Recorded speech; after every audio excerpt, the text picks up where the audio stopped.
Hello everyone. Welcome back to my channel. If this is your first time here, my name is Rita, and today we are going to be talking about something that is not very popular in the headlines. This is something that I just heard about, and I'm so happy that I did. So now I can share it with you all.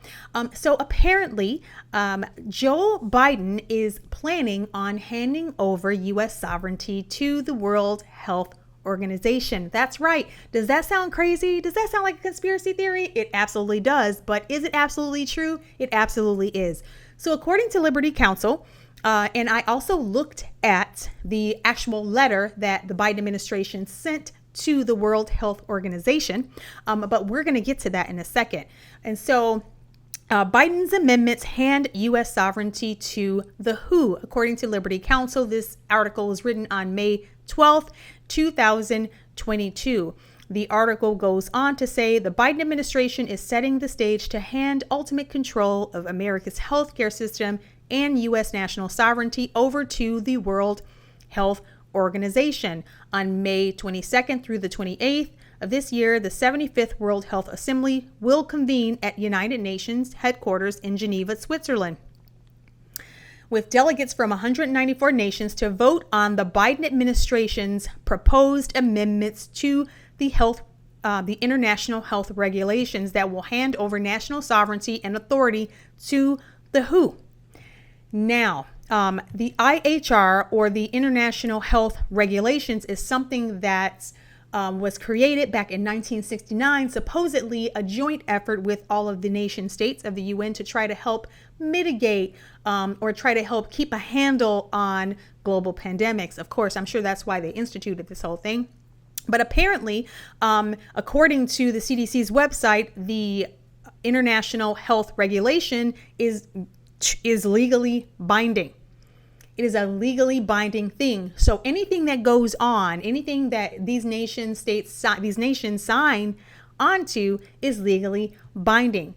So then, this article from Liberty Counsel basically goes on to say, on January 20th, 2021, Joe Biden sent a letter to Antonio Guterres, UN Secretary General and member of the Portuguese Socialist Party, retracting President Donald Trump's withdrawal from the WHO. Biden also appointed Dr. Anthony Fauci, head of the National Institute of Allergy and Infectious Disease, to represent the United States on the WHO's executive committee. Now, I'm going to link all of the documents below so you can see them for yourself. He has given direct authority to WHO to surveil, to restrict, to do whatever they want to do to the nation states under the UN. That means all 193 or 196, one or the other, I'm not sure which one, under the UN.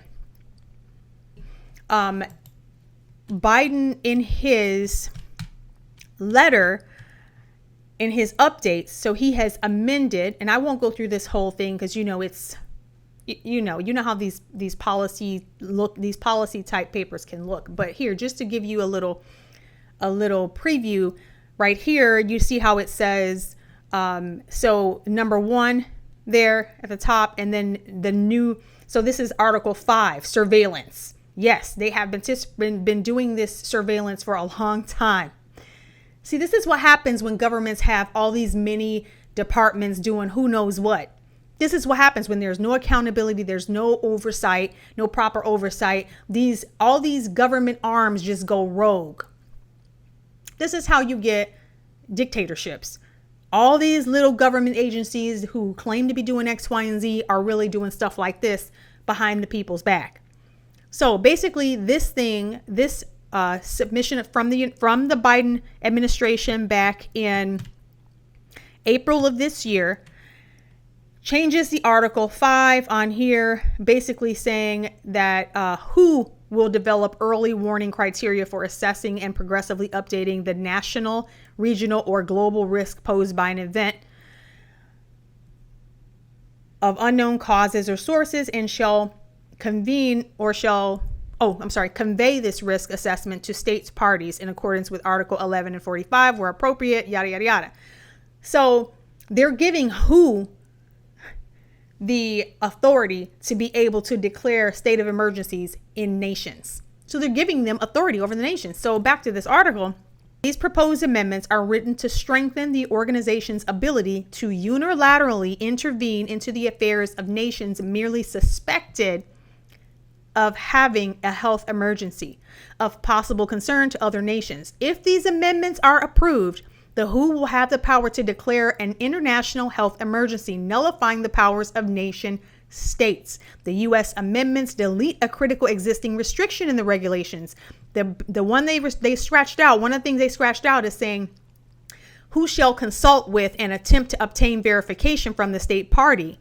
But this enables the Director General to declare health emergencies at will and can be used to justify ostracism and economic or financial actions against targeted nations by other nations aligned with WHO or who wish to harm and control the accused nation.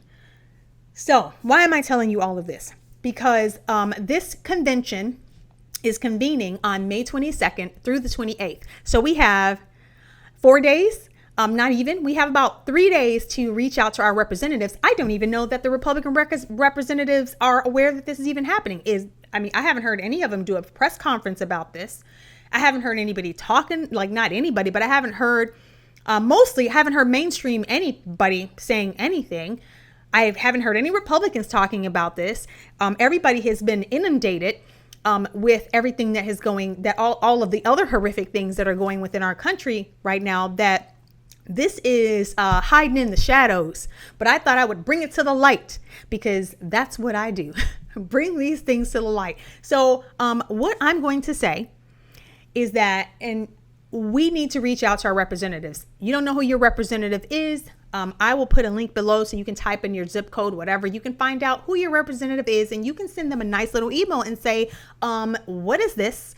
Are you aware this is happening? We need to put a stop to this ASAP. Now, I'm not sure how this works, how you can just be the president of a country, or of this country in particular. I don't know about other countries, but be the president and just be going out internationally, making all sorts of decrees and signing all sorts of binding contracts without going through the House, without going through Congress. Why do we have a Congress if this is even a possibility for on the CDC website for the international health regulation to be binding, legally binding?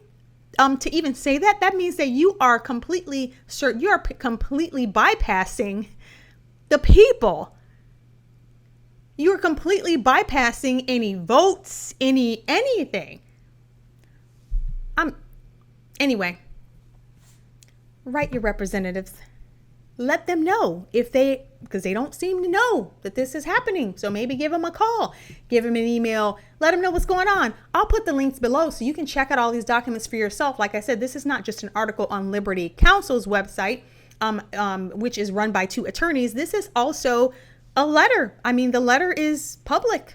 The letter sent from the Biden administration to the World Health Organization, basically giving them authority to run nations under the auspices of it's an emergency. It's for your safety. Everything is for your safety. Now, what does this mean practically?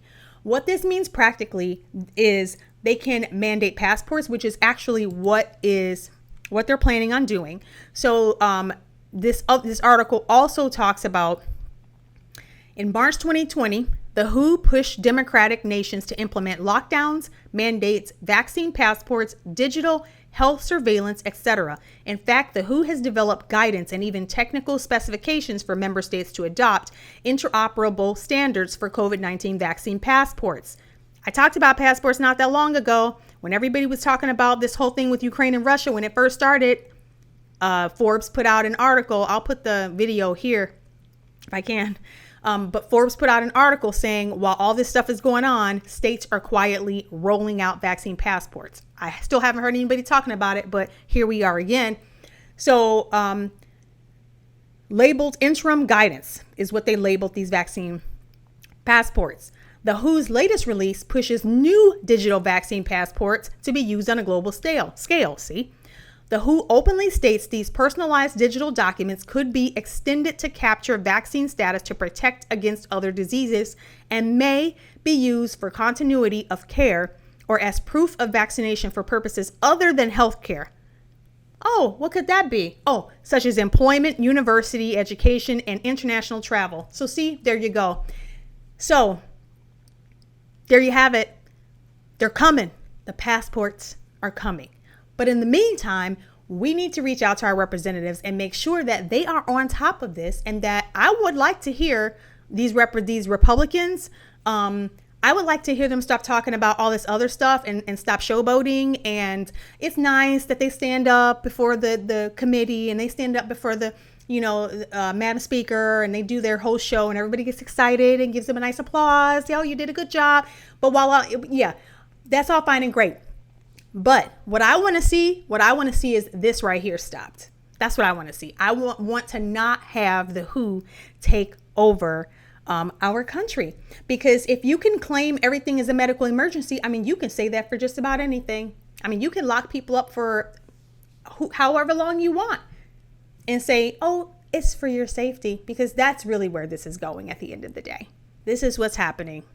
Write your representatives, people. Don't just skip on and be like, oh, whatever, just one more thing. What can I do? Well, I'm telling you what you can do. This is what we can do. We can write our representatives and ask them to push back and stop this from happening. That's what we can do. So I hope you guys have a fantastic rest of your week, and I hope it is blessed. I will talk to you soon. Ciao.